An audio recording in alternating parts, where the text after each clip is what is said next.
exercițiu maraton. E un cuplu de gay aici, am înțeles?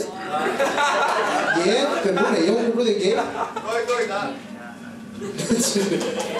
Dar chiar părere, adică e ok. Bun, atunci un cuplu normal. Nu, voi ați fost la noi pe scenă, nu? Mi-am aminte că m-am luat. Mamă, cum a fost ziua aia. Hai, capă. Bun. Tu ai zis că ești... Hai mă, nu ai niciun cuplu. Voi doi de acolo din spate, n-ați fost niciodată la noi pe scenă.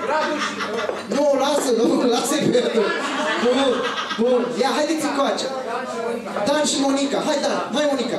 Hai, mă, că sunteți mișto, o să vă placă. Hai, Dan și Monica. Aplauze pentru Dan și Monica. Bun. Hai, Dan și Monica. Hai cu mine. Tu nu ești Dan și ești Monica. Hai, Moni, hai. Bun, hai, Moni, hai. Hai, Monica. Te iubesc. Bun.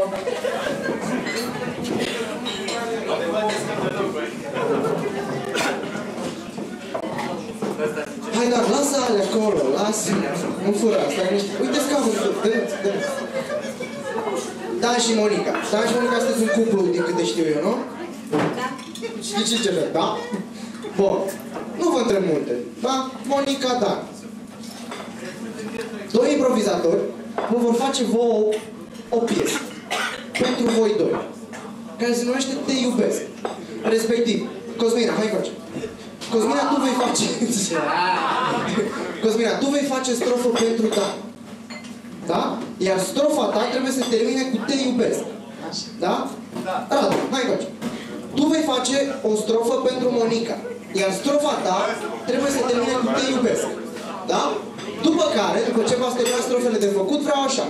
Un vers din prima ta strofă, un vers din prima ta strofă. Al doilea vers, al doilea vers. Al treilea și Te iubesc la final. Da? Pentru Monica și pentru Dan. Te iubesc. Da? Te-ai dat la Dan? Te-ai dat? Da. Bun. Te-ai dat la Monica?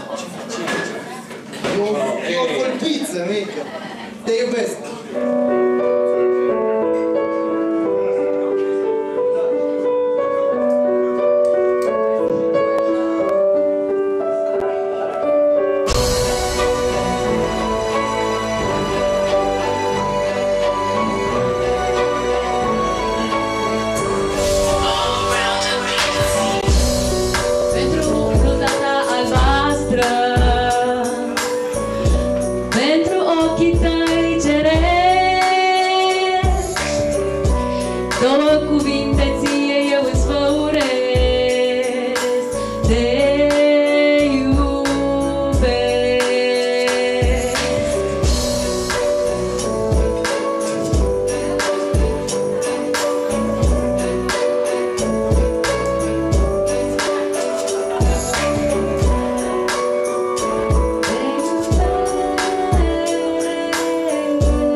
Nu-ți face probleme dacă fingășeală cu un punct de